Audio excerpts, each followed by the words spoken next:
Good afternoon, sports fans from all around the globe. My name is Riley Magnuson. This is East Coast Sports Investors Closing Bell for Tuesday, May 9th. We've got plenty of stuff going on tonight, plenty of NBA, a couple games, plenty of MLB action going on.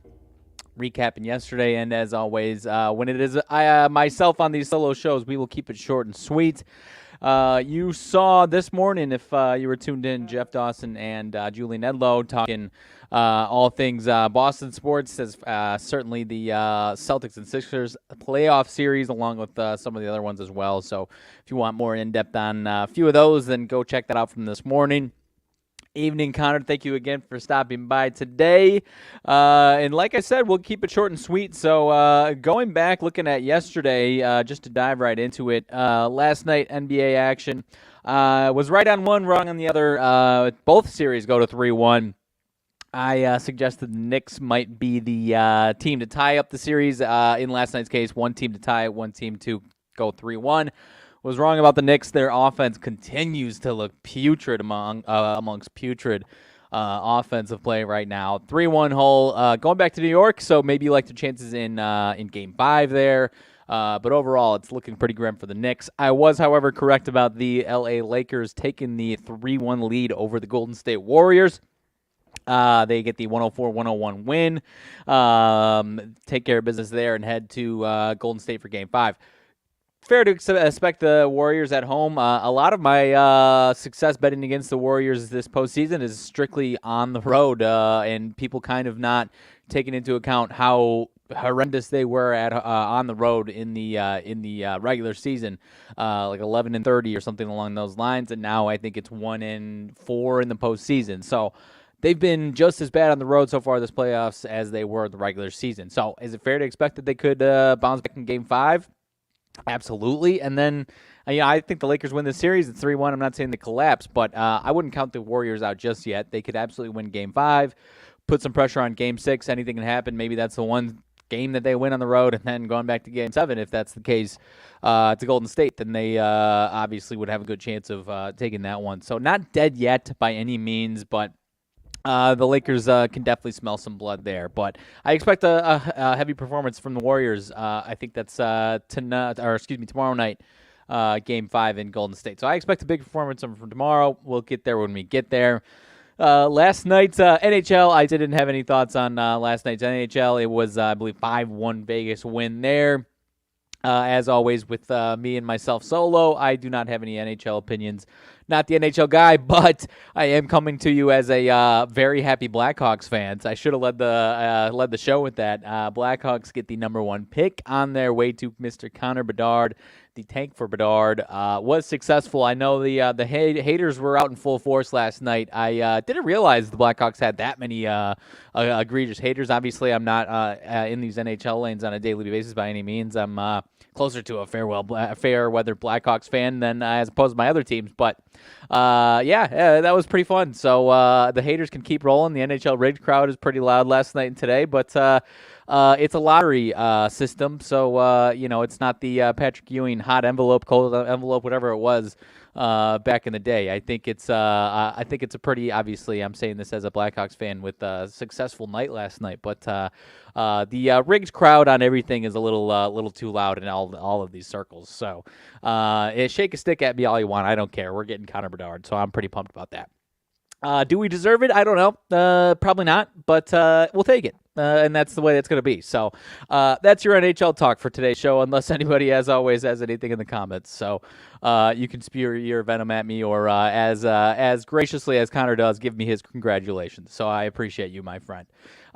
Baseball last night, didn't have too many strong thoughts, but we obviously went through some of the slate. I'll eat the crow. As far as Dylan Cease and my White Sox concerned, Dylan Cease was not good yesterday. So as always, tell you to take my White Sox thoughts with a grain of salt. Dylan Cease was very bad.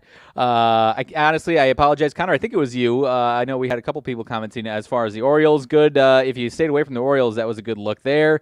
Was a low-scoring game, kind of how we were thinking. If you're avoiding that team total for the Orioles, McClanahan right now is just you might want to just wait until he has a rough one and try to, as opposed to just trying to predict some regression. The guy is on a tear right now. Yankees took care of business. I was a little hesitant on that one. Cardinals was the team that I did like. I did like them to score some more runs than they did. I backed off at the end of the day off the team total, so that was a good call there. The Cardinals did get the win, 3-1. I expect them to make a statement this weekend. This week here against the Cubs, and we'll see what we've got going on the rest of the week. But Cardinals did get the win there. Let's see, and then we were a little lighter on the later slate there. So we will dive into that here in a minute. But switching gears back to the NBA for tonight's sake, 2 big games tonight, 2 Game 5s in the I'm glad you didn't touch that either, Connor. That was, the K rate. Honestly, I don't know how many strikeouts they had. I didn't watch that one, but a goose egg is a goose egg, so glad you stayed away from that one as well. I think it was Gibson on the mound for the Orioles, so, there was some degree of thinking he was solid, which he was, but obviously the Rays are kind of a different animal right now with McClanahan on the mound there. So as far as the NBA tonight, 2 massive Game 5s. The home team, the favorite in both of them, fairly sizable favorite to some degree here. Boston and Philly is the first one up.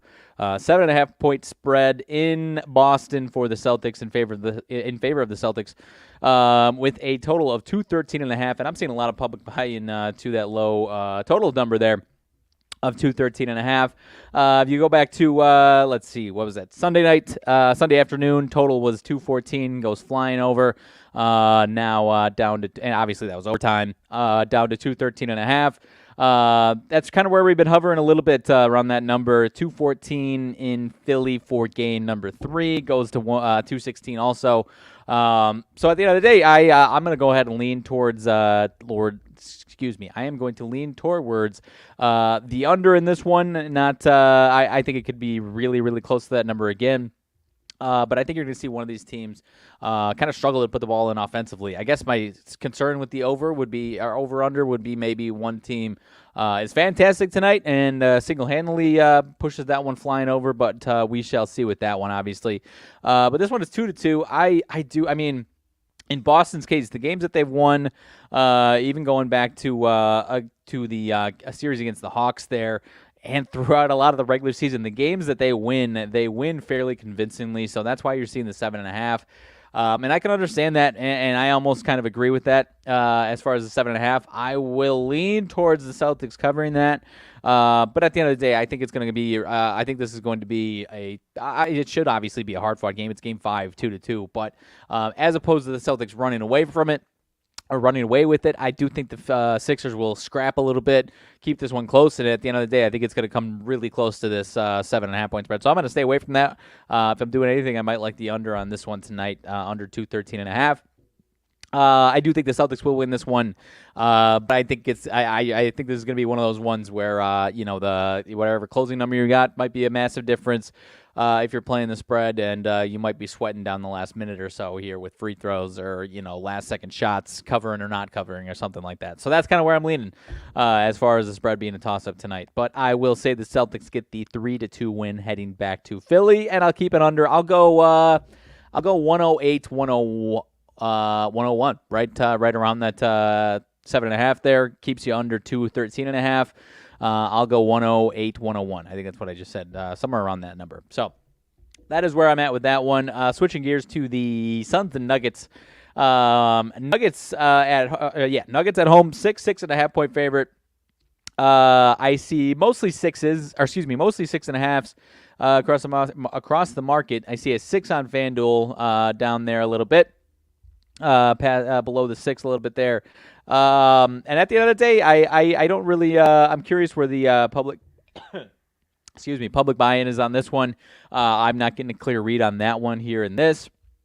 And as far as the series goes, obviously the 2 games that the Nuggets won were very, very convincing in Denver. The 2 games that the Suns won, nice wins, but not quite as convincing, obviously. So I think a lot of people are still believing in this Denver team.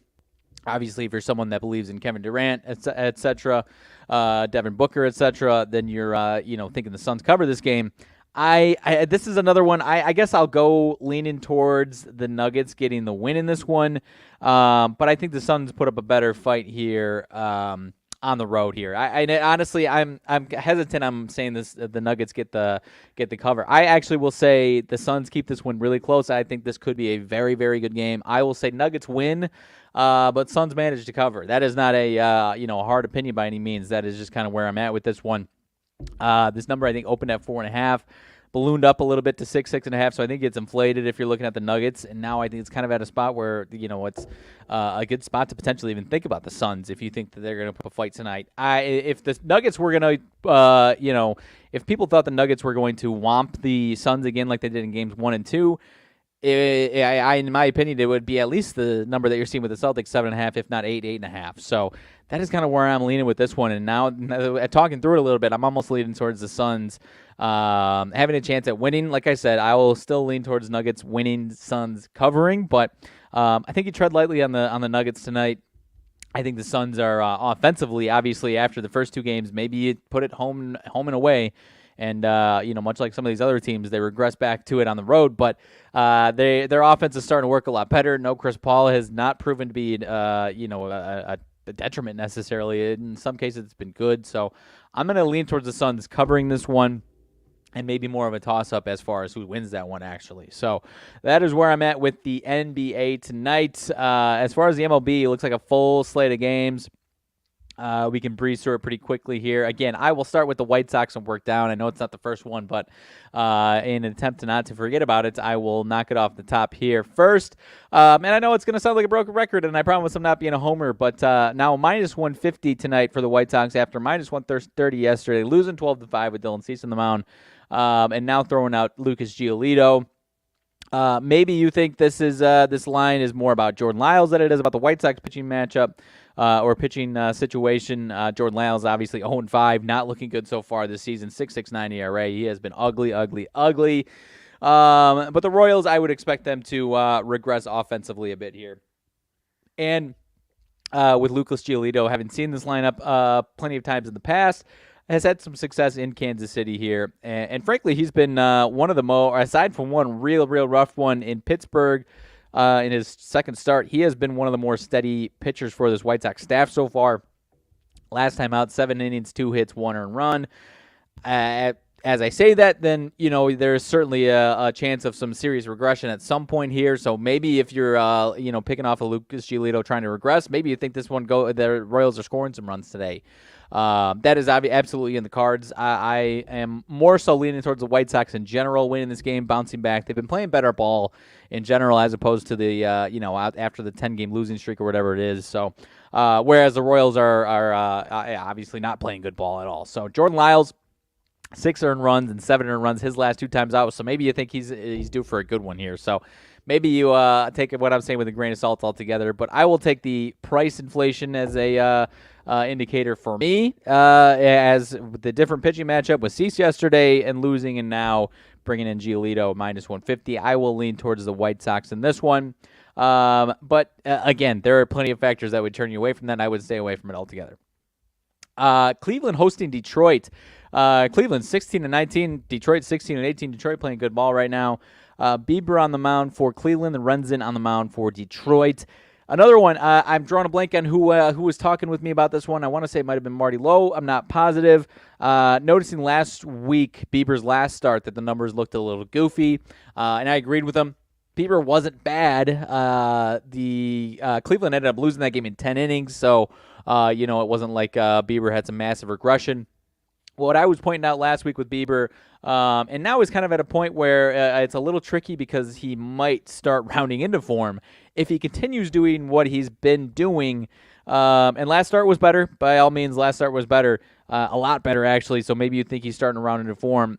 His walk numbers were way up. His K rate was way down. So if he keeps pitching the way, and not quite in form as he's been, he certainly is due for some regression at some point here. But with someone of his caliber, you could also make the argument that at some point, he's been grinding through these starts. I don't think he's given up more than 3 earned runs, but a lot of it's been grinding through, not allowing base runners, not letting anyone drive in runners. that are on the bases. So if he continues doing that, there is going to be a regression start at some point. But you could absolutely make the argument that he's just going to correct himself during all of this, has thwarted all of this, the issues that he's been facing. He's going to grind through this period, and he's going to be better for it after that. If that's what you think, then he's not a bad dark horse candidate for Cy Young with where the mediocre, not even mediocre, good numbers, having gotten through where he's at with the potential of having fantastic numbers for the next 4 months. I checked, he was 50-1. So if you think that that's the case and he's going to grind through this period where he's not pitching well and then round that into, the Cy Young caliber that we know him as, then he's a kind of a dark horse for the Cy Young. But at the end of the day, he has not looked. He's still, even last time out, 8 innings, 5 hits, fantastic, 2 earned runs allowed, both of them solo home runs, still only 4 strikeouts. So as far as the swings and misses, they really are not where he's used to having them in the past of his career. So for that reason, I am not suggesting they're going to I'm not suggesting he's going to have a big regression today, because I also think Detroit's offense is going to see some regression. So it's kind of two clashing regression potential factors there that is going to ultimately keep me out of this one. I always, with a pitcher like this against a team like Detroit, obviously Detroit's a half game better than Cleveland right now. Seeing Cleveland as plus money on the run line is kind of concerning to me, and we obviously don't like taking home team run lines, but at the end of the day, I'm going to stay far away from this one. I would suggest you do the same unless you have seen something at the end of that start or you see something at Bieber that suggests that he's really rounding into form. There is a potential for a regression start, but again, the potential for Detroit's offensive regress is very, very rampant there. So maybe we move on to tomorrow with this series and see where we're at after tonight. Tampa Bay and Baltimore, next one up. Obviously talked about Tampa taking the 3-0 win yesterday. You've got Eflin on the mound for Tampa, who's been very solid as well, with Rodriguez on the mound for Baltimore. As far as Eflin's case, I know last time out he was pretty damn lights out. 7 innings, 3 hits, no runs, no walks, 10 Ks. One better outings that we've seen all year, really. And he's been really, really solid, if not really, really good all season through 5 starts it is that he's gotten under his belt. So not sure what to expect out of him tonight, but we've got Grayson Rodriguez here for Baltimore. 6 earned runs allowed in his last outing at Kansas City. Had a couple really solid starts before that. He's kind of been all over the place a little bit. A few of his starts where he's got some numbers, he's allowed some hits, hits and walks. So he's going to be a little bit all over the place. He's still figuring himself out. This is his rookie season. He's 23 years old. So it's a feeling out process with Rodriguez. I am not sure what to expect out of him. It is kind of a wild card there. But I'll go ahead and, again, obviously I said it yesterday and, we kind of talked ourselves out of it at the end of it, and kind of probably where I'm at today. Would expect some regression from Eflin at some point. As good as he is, he's got some regression in him for sure there. As far as the opening number in this one, Tampa opened about minus 115 and has gotten up to 132 now. So I do think that this is a not a terrible spot for Baltimore. Again, if you don't want to play with the risk of what you've got with Rodriguez and how up and down he's been, I totally understand that.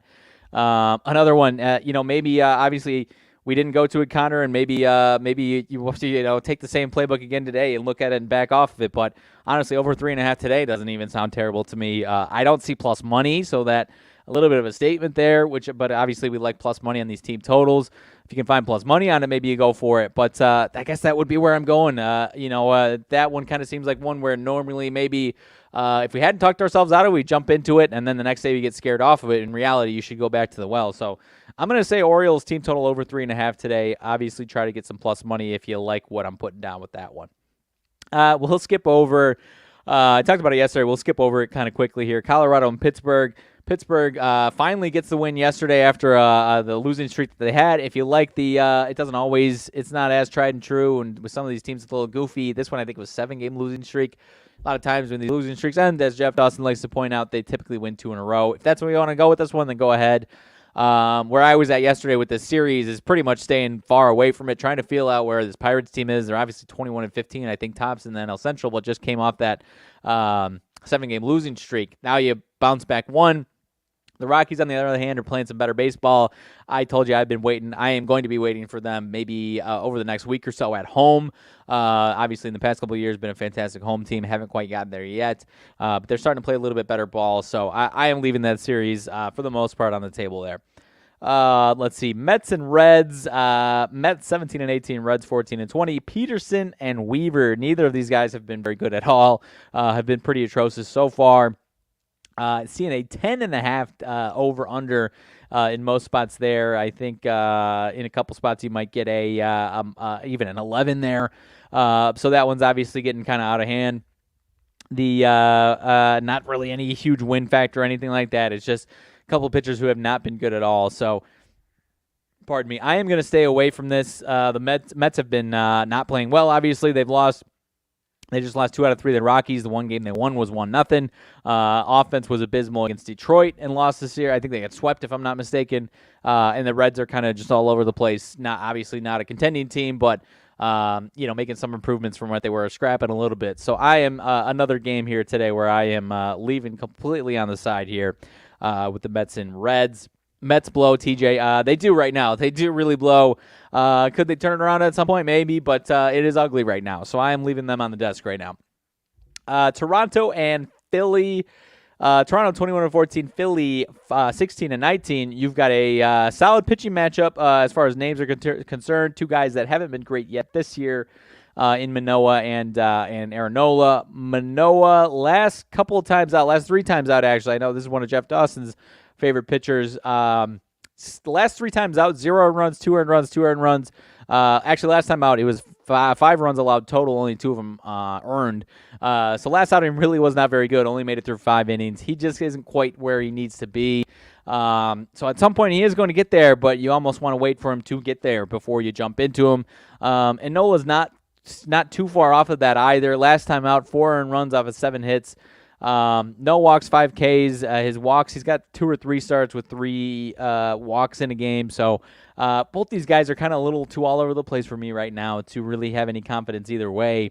This one did open. It's kind of inflated right now. If you're looking at the Phillies, it's probably a little out of hand right now. I'm open about minus 115 now to 142 if that information is correct. I see actually best price is 135. So I'm going to lean towards. Honestly, I don't know. This is such a toss-up for me. I guess if I'm leaning towards anything, it's the plus money with the Blue Jays, but that almost seems like a little bit too much of a carrot. But it's closer to a pick 'em on the opening number. But I'm leaving that one off the desk also. That one's kind of putting my brain in a pretzel, if I'm being totally honest with you. So I'm waiting for both of those pitchers to figure themselves out. Yankees and A's. I'll say the same thing I did yesterday. Not going to go too far into it. At some point. Obviously, this one looks like a statement, and Rucinski, 7.71 ERA, 0-2 record. Could get blown up pretty hard here. 8.5, 9 total, but I told you at some point, or one of these games, the A's are probably going to catch the Yankees here. Don't know which one. If you stayed away from it yesterday, I'm not suggesting you go to the A's, but actually, I think they only played, or they play again tomorrow. I apologize. So, yeah, one of these games, the A's will get. Potentially the Yankees. Maybe they'll start playing better ball. I don't know. So another one, I apologize, I'm cruising right past these, but another one that I'm just not interested in tonight. Boston and Atlanta. Pivetta and Morton for the Braves. Solid so far for the old Morton man here. Let's see. Last start out, a little bit of regression finally, so now you're at a spot where you don't really know what to expect. He was really solid before that. 3 earned runs the last in all of his starts. Regressed a little bit, 6 hits, 4 earned runs, 3 walks, 6 Ks last time out against the Mets, speaking of the devil. And on the other end, you got Pivetta, who has not been very good. A little bit better last time out, 3 earned off 5 hits, 6 innings, 1 walk, 6 Ks. But has been a little all over the place. He's allowing some home runs, I think an average of at least 1 homer per game here, average of a couple walks per game there. So not quite where you'd like him to be if you're a Red Sox fan. And obviously, Braves at home up against a guy that hasn't been pitching well is an interesting spot there. You're seeing a 9.5, 10 total. I don't have any interest in backing the Braves because I think this could be an ugly one for Morton. I think, he had 4 earned run last time out. You might get an ugly one here today. So I'm going to leave this one off of it altogether. I almost want to say one of these teams, the team total might not be a terrible look. Boston over 4.5. 21-15 record. They've been only put up one yesterday. Maybe you're a little concerned that they have a couple rough outings in a row offensively. Obviously, their offense has been rolling along. But I guess if you're buying the Red Sox offense, it's because you think Morton is due for an even bigger regression than he had last time. So I'm not going to jump into it, but that would be I could absolutely see why anyone would be interested in fading Morton there. So. Dodgers and the Brewers. I don't remember, was it TJ that was a fade Lauer guy or somebody else? I apologize if I'm mislabeling you there, but you've got Syndergaard and Lauer, who obviously, if you paid attention to Syndergaard, I'm sure there's just as big of a fade Syndergaard backing as there is a fade Lauer backing. Syndergaard has been all over the place. Two really rough ones, a few not so bad ones. Kept the lights on for the most part. Last time out, 3 earned runs, but it was on 8 hits. No walks, no Ks. So obviously, not you. I apologize, TJ. It was somebody else then. That's my bad. But I do, if I'm not mistaken, I guess let's double check on Lauer. It was an ugly one last time out. He did get the loss. Last couple of games they did lose. 4 2/3 inning, 4 hits, 4 unearned runs, 4 walks, 6 Ks. So Lauer, if you want to fade Lauer, that's on you. But obviously, if you're just playing money line, that's you're trying to rely a little bit on Syndergaard there. So I don't know how you get into this one. If you're looking at the Dodgers, even over 5 is, I don't even see plus money on this one. So they're making it tough for you here if you're a fade Lauer person. The Brewers did win this one yesterday. Dodgers only put up 3 runs.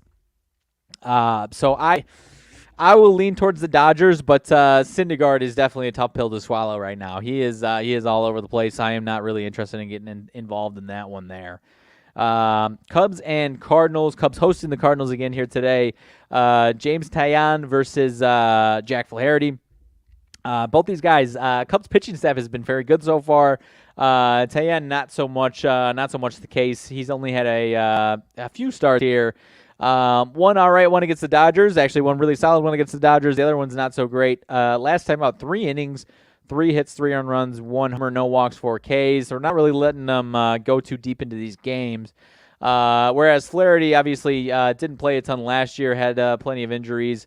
Now getting a full list of starts here. He's been active since day one. Last time out, very, very ugly. 2 1/3, 9 hits, 10 earned runs. I don't follow him closely enough to know this off the top of my head. I have to imagine that is among his worst starts of his career. 1 walk, 3 Ks, 2 1/3 innings.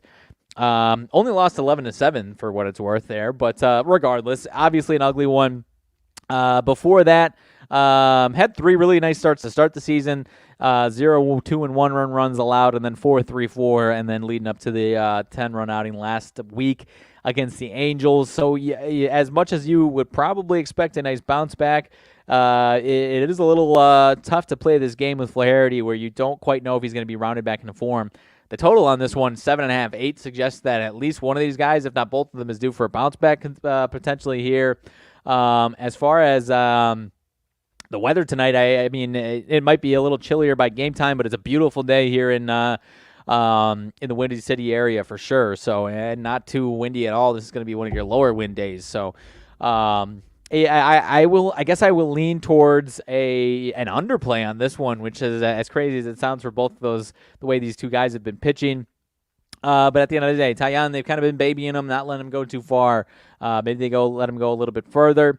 And maybe Flaherty gets a nice bounce back. So I will lean towards an under on this one, as tough as that pill might be to swallow. Only 3-1 yesterday, so maybe one of these offenses bounces back. But I will lean towards an under on that one, and I will slightly lean towards the Cardinals. But that's kind of just me buying into what I was saying about the Cardinals, trying to make a statement this week against the Cubs here. So we can move quickly, only a handful left, and then we will get out of here. Valdez and Ohtani. Obviously, a notable matchup tonight, Astros and Angels. I believe the Angels get the win last night, 6-4 to start that series.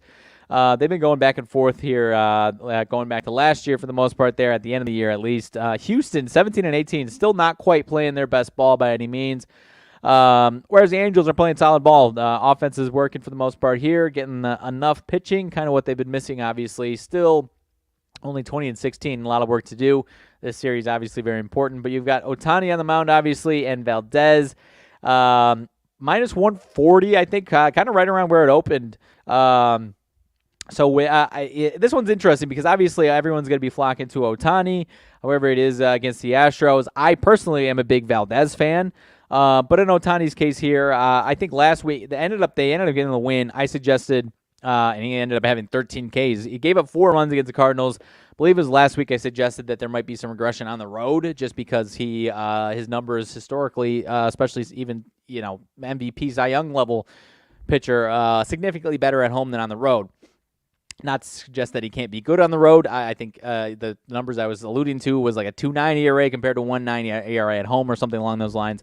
Kind of showed a little bit, obviously. Gave up a couple home runs, still had 13 Ks, so he's still obviously nasty. But I'm going to lean towards the Astros making a statement here tonight. I like Valdez a lot. He looks really solid his last time out. 6 innings, 5 hits, 2 earned runs, 2 walks, 8 Ks, so could be better. But I'm going to lean on Valdez having a really nice night tonight, being the reason that this Astros team wins.